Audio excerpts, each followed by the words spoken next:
Now, June the 5th is marked by the United Nations as World Environment Day, a day that's set aside to promote worldwide awareness and action for the protection of our environment. Now, this year's theme is Beat Plastic Pollution. Plastics, as you've just heard there, have become a municipal waste nightmare, municipal level as well as internationally. In 2004, government implemented a plastic bag levy here in South Africa in an attempt to reduce plastic bag usage. Now, for more on that campaign, we're joined here in the studio by Nhlanhla Sibisi. He's the climate and energy campaigner at Greenpeace Africa. Thank you so much for joining us on this Sunday. I've had various radio and television reports around this matter this week. I suppose for you, the hope is that after we've marked this very important day, that it just doesn't disappear and it becomes top of mind for people in business as well as ordinary South Africans. Which is definitely the reason why Greenpeace Africa is actually creating the awareness. We've actually started this awareness quite a while back. It's not recent.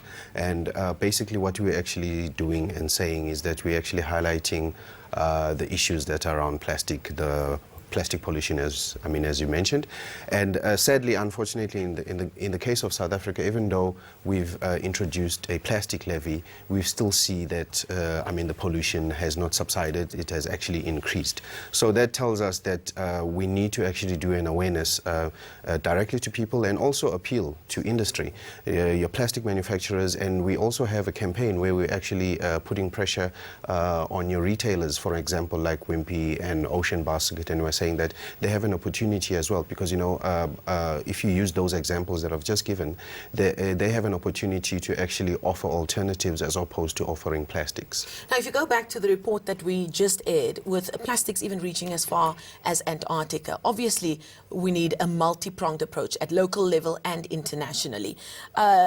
One would think that the start would be to get rid of the plastics that are already out there, to have them discarded more responsibly so they don't end up in the ocean, but then also at the same time stopping the use of plastics right at its very source. It must be very difficult then to see where the priorities should be.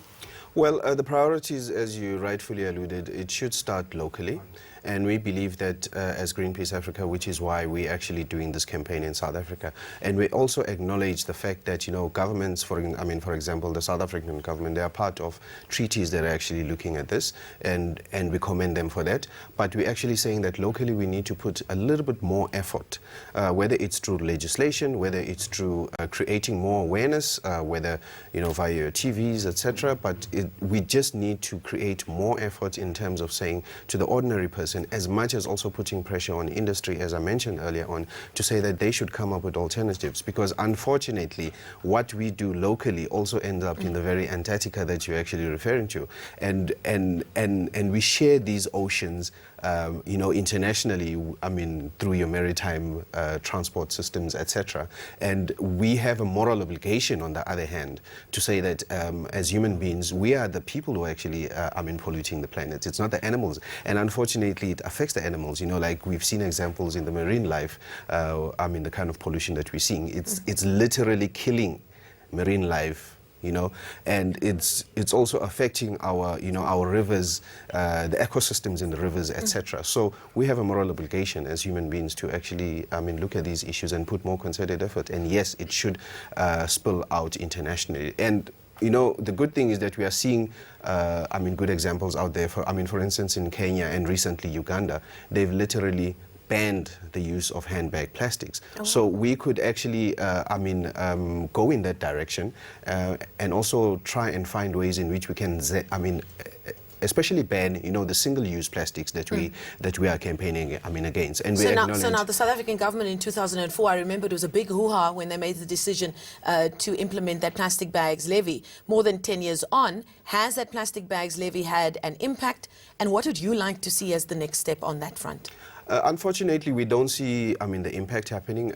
Just recently, National Treasury released stats actually to the effect saying that how much they actually collect annually on the plastic bag levy, levy, which is about 1.1 billion, and only 20% of that 1 billion goes to addressing environmental issues, and not just specifically plastic issues, but environmental issues generally. So what we are saying is that we actually need to create a more concerted effort in terms of the awareness, which is why we are now and again campaigning and saying that human beings, us as individuals, we actually have that moral obligation to take a decision. When you go to your supermarket, when you go to your retailer, you actually have the option of saying that, no, I don't want your plastic, but I'd like you to, to give me an alternative. You know, I always give a simple example of saying that if you're a person who drives to your supermarket, or whenever you go to your supermarket, you can always carry your own durable handbag. A carry bag that you can actually use. A cloth bag of some kind. Exactly. Yes. So what we are saying is that people should now start thinking of those alternatives that we... By the way, these are not new alternatives. It's things that we used to do, you know. I remember when I was very young, my grandmother used to just give me carry bags and, and go and carry things from the, our local supermarket. So basically all that we need to do is just to think a little bit deeper and understand that single-use plastics are actually suffocating the environment. Now, if I look at my own household, and we do recycle, as I know many people do, I'm always astounded that the black bag that my leftover, your vegetables and, food and things that will disintegrate, one hopes, goes into a black bag.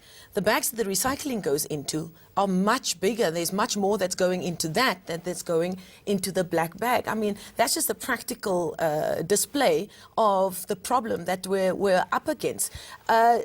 Do you think that both South Africa business, government and ordinary South Africans realize how urgent it should be? Because this week a major retailer said that they were phasing out the use of plastics in their packaging, but their deadline is only in a few years' time. Surely it's more urgent than that.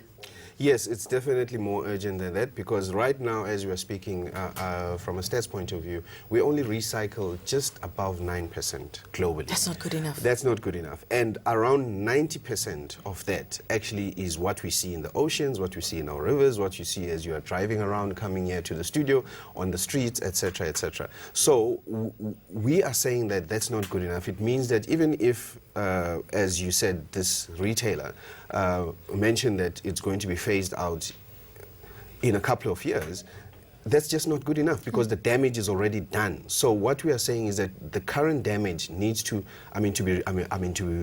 be reversed, and we definitely need to come up with alternatives. And which is why we're saying that even if we are continuing to use plastics, it should be biodegradable. If we are, if we have alternatives that we can use as opposed to plastics, that should be introduced as like in yesterday. So we are very adamant about that, because we don't need to actually come up with science to prove this, although we do have science to prove it. But all you need to do is just drive around and you'll see the damage that plastic is creating in our environment.